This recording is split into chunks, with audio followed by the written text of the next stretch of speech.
Hi, I'm Meghana, I'm Sahana, and this is Shankari, our co-host and co-producer. Today we're going to be discussing the story Two Kinds by Emmy Tan. So I'm just gonna give an overview of the story. So basically, it happens when it revolves around a mother and a daughter. The mother is an immigrant from China who moves to the U.S. and has her daughter.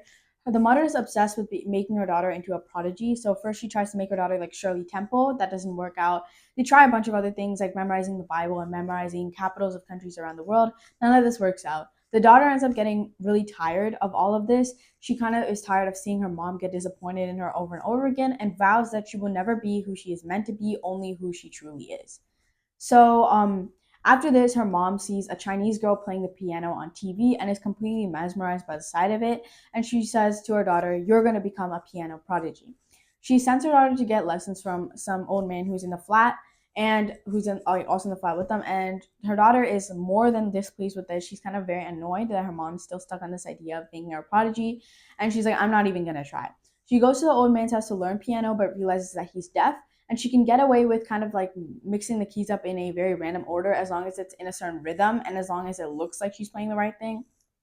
So all of this occurs, all of this goes on.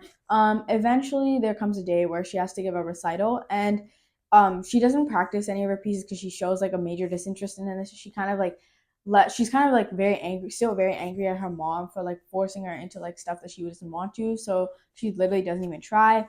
Goes onto stage, is unable to play the piece, and her mom like kind of is in silence the whole way home. She's very shameful and disappointed in herself for not being able to play it. When she gets home, she expects a reaction from her mother. No reaction. She expects the piano thing to be dropped at least. So it kind of like disappoints her when her mom, like the next day, she's kind of like, "Oh, go to lessons, go to lessons. It's 4 p.m." She's like, "I expected you to drop this by now. I didn't realize this was still a thing." Her mom refuses to drop it, but they get into a huge argument. They both end up saying some hurtful things, and she ends up putting the final nail in the coffin when she tells her mom, like, "I wish I was dead, like those babies that you miscarried in China." Like, and her mom just completely drops the piano subject altogether. And the time skips to the future. The main character is now an adult, and she's reflecting, and she's like, "Oh, I've failed many other times in life. I kind of disappointed my mom. Like I didn't get into Stanford. I dropped out of college. I didn't get straight A's. Like all these things." But I am happy with where I am right now. You can kind of tell like she's saying this with like an air of like, "Oh, like it's all good. Like I'm fine with where I am." And it seems like her mom is like fine with it too because her mom ends up gifting her the piano that she played when she was younger. And obviously, the daughter's like, "Oh, you didn't want somebody else to have this? Like, you didn't want dad to have this or anything like that?" And she's like, "No, the only one who could play in this house was you. And I'm pretty sure if you tried, you could still play. Like, if you can try, you can do everything," which is kind of like that motif of like, she believes in her daughter. She's like, as long as my daughter tries at something, she's certain to be like somewhat better at it. And then after this, the daughter kind of accepts that, and when the daughter's kind of opening the old song that she was supposed to play at the recital, and she's playing that. First half of the song is called Pleading Child, and the second half is called Perfectly Content. So it kind of symbolizes how, like, at this stage of her life, she's perfectly content with where she is, regardless of what she failed and if she didn't fulfill her mother's desires for her and expectations. Mm-hmm. So there's like a bunch of different themes and motifs like scattered throughout the story. One really big theme is the theme of belief versus expectation. Mm-hmm. So her mom immigrated from China in what I believe to be a post-war period, if I'm getting the dates right. She immigrated from China during this post-war period. She's literally left everything behind there, and she came to America looking for the American dream. That's what the story starts with. Her mom, like, no, thinking that America is going to be the hope. It's the place where anything can happen. Mm-hmm. It's the place where dreams come true, which is like such an experience for so many immigrants during that time period. And not only does she have hopes and expectations for America, she also has hopes and expectations for her child who has been born in America, because she thinks she wants her child to have a better life than she had. She doesn't want her child to face the same hardship that she has, which is definitely an experience that a lot of parents have. So she genuinely believes that whatever her child tries to do, she'll be a genius at it. She'll be a prodigy at it, as long as her daughter actually tries. And this belief in her daughter that you can do anything, that translates and comes across as expectations. So even though this belief stems from a place of love, it actually ends up hurting her daughter more than helping her, because the main character of the story just feels like this pressure of expectation. She feels the disappointment every time she fails her mom, and she ends up just wanting to rebel out against that and act out against that. So that like unhealthy expression of belief is definitely something that's there. And then that also just brings across the theme of love and how love is expressed in the story. Like, Yeah, so basically, like, I'm pretty sure her daughter was craving that love, like, when she grew up, because what I think that her anger stems out of a place of, like, wanting her mother to react, which is why, like, after the recital, she was so shocked that her mom, like, stayed silent and she didn't react. And even after that, she was like, just keep going to lessons, I guess. Like, you're gonna get better as long as you try. And she was like, no, like, I want you to look at me. I want you to, like, accept me for who I am today. Like, I want you to just, like, love me for who I am, which is like we see like the American like typical dinner table sitcom family where they're all trading their I love yous around the Thanksgiving table and doing everything like that. A lot of older immigrant families and even immigrant families now, we don't express our love through words, we express a lot of it through our actions and like what we do, which can you be and to this even though love that's is expressed through expectation, through belief. exactly like when we talk about that we're saying like the mother's love it comes in that soul like one sharp thread of I believe in you, which ends up becoming twisted and ends up becoming I expect things from you, I want this from you, like it comes out like a transaction instead of a belief and expression of love. Mm-hmm. And though these like love expressed through actions can be extremely beautiful, it's also like sometimes like a lot of us want that reassurance, that verbal reassurance of I love you too, you know. And I feel like the daughter's kind of searching for that, especially at such a developmental like period of her life.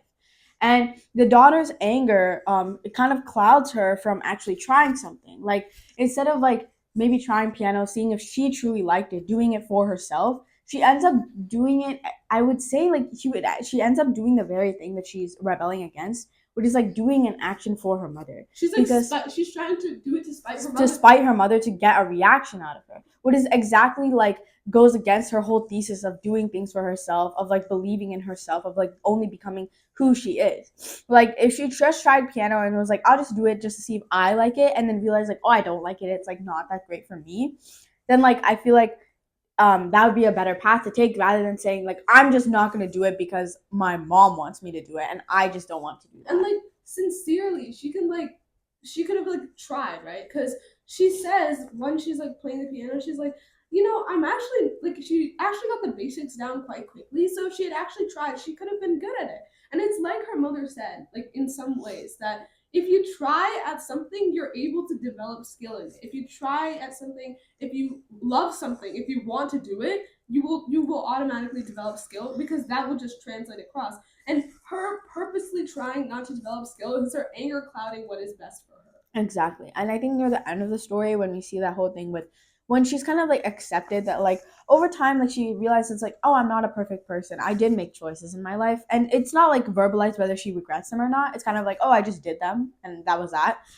It's kind of like you see that tradition translation from like pleading child to perfectly content adult, where she's like in the future she's like oh yeah like I did make my own decisions, I did try things, like I came to my own conclusions without anyone pressuring me to like go into this, go into that. I made my own decision. So it's like that again, that transition for like pleading for like some sort of freedom, pleading for some sort of like love and acceptance of your identity to like truly accepting your identity yourself and being content with that. Mm-hmm. And you can think about it like, oh, like there are so many ways this could have gone differently. If her mother had expressed her love more verbally, if her beliefs hadn't come across as expectations, if the main character had actually tried at piano, if the main character had actually done things for herself at that stage in her life, there are so many different ways it could have gone. But in the end, this is the story. These are the flawed characters that we see, and that's what makes it so beautiful and so emotional. It's the fact that you can empathize with all of the characters in the story, and like you can dislike them and love them at the same time. It's Yeah, genuinely so beautifully written. I think Chen is a brilliant author. yeah, I think that it definitely captures like that complex relationship really well because it's not showing that one person is completely in the right and it's not showing one person's completely in the wrong either. Which is like I feel like a lot of like these parent-child relationships, they're a lot like that where it's Mm-hmm. not just like black and white. It's very nuanced and complex. Mm-hmm. And you know, like sometimes these relationships require distance, sometimes they require like a reconciliation. It's kind of like ebbs and flows. Mhm. which I think you can definitely still love your parents while they do something that you don't really like. Yeah. You know, the whole thing of like I love you, but in this moment I don't Don't like you. you. Like that's very well conveyed through the story. It kind of like gets precisely like what it means to be a mother and like a daughter very correctly. Yeah, it's like it's such a brilliant story about belief, about expectation, about self-actualization. It's genuinely such a beautiful read, and I would highly, highly, highly recommend all of you Definitely. guys to read it. It's a short story, it's only 8 pages, and it's such a beautiful read. It's such a complex look into family relationships, Yeah. especially from an immigrant perspective. So Definitely highly, read this highly, book. highly recommend. Amy Tan is a wonderful author. Thank you so much for Yeah, watching. thank you for watching. Bye. Bye.